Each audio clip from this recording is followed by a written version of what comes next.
नहीं हो रही ना पढ़ाई? क्यों नहीं हो रही? मौत आ रही है ना पढ़ाई करने में। कितनी मुश्किल है भाई पढ़ाई, कितना स्ट्रगल है पढ़ाई में। तो यार एक छोटी सी कहानी सुनाऊंगी मैं तुम लोगों को, वो भी मेरी लाइफ से रिलेटेड। तो जब मैं नई नई यूपीएससी की तैयारी करने लगी तो उसके लिए मैं दिल्ली आके पीजी में रहने लग गई। तो मेरा जो पीजी था ना उसके नीचे एक गार्ड अंकल रहते थे जिनको मैं आते जाते ऐसे नमस्ते कर देती थी। तो शायद मेरा मेंस का टाइम था, उस टाइम ना मैं लाइब्रेरी से थोड़ा लेट आती थी। तो ऐसे ही एक दिन रात को मैं आई तो मैंने उनको नमस्ते की। तो अंकल ने ऐसे ही मुझसे पूछ लिया कि और बेटा कैसी चल रही है पढ़ाई? और मैं भाई वो जो एस्पिरेंट होता है ना जो भरा बैठा होता है उसकी तरह भय करके मैंने कहा अंकल मेरी तो जिंदगी बर्बाद हो गई, पता नहीं क्यों मैंने तैयारी शुरू करी, इतना कंपटीशन है इसमें तो होने का ही नहीं है और इतना स्ट्रगल है, आप सही, आपका टाइम सही था, ब्ला ब्ला ब्ला। और अंकल ना थोड़ी देर तो मुझे सुनते रहे और फिर हल्का सा मुस्कुराए और फिर मुझे कहते हैं कि बेटा स्ट्रगल क्या होता है आपको पता ही नहीं है।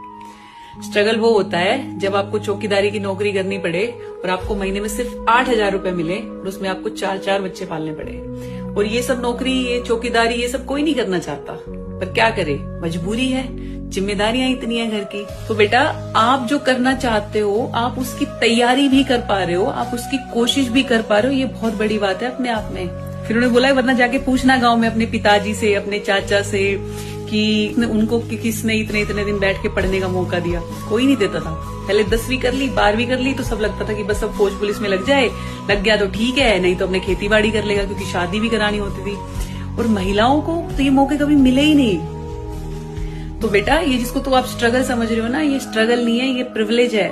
और मेरे को ऐसा लगा कि हाँ यार कितनी सही बात है यार, ये वी आर लक्की कि भाई शायद हम वो पहली पीढ़ी है या वो पहली जनरेशन है जिनको ये मौका मिल रहा है कि हम 4-4, 5-5 साल बैठ के किसी भी एग्जाम की, तो चाहे वो यूपीएससी हो, एसएससी हो, नीट, बैंक, आईआईटी, उसकी तैयारी भी कर पा रहे हैं। सही में बहुत बड़ी बात है यार, हम बस इसको फॉर ग्रांटेड ले लेते हैं। तो भाई अपने माँ बाप को थैंक यू बोलो और इसको स्ट्रगल मत समझो, इसको जान पे मत समझो कि मौत आ रही है। सबसे आसान काम है। कल को जब नौकरी करने जाओगे ना तब पता चलेगा कि कितना इजी था।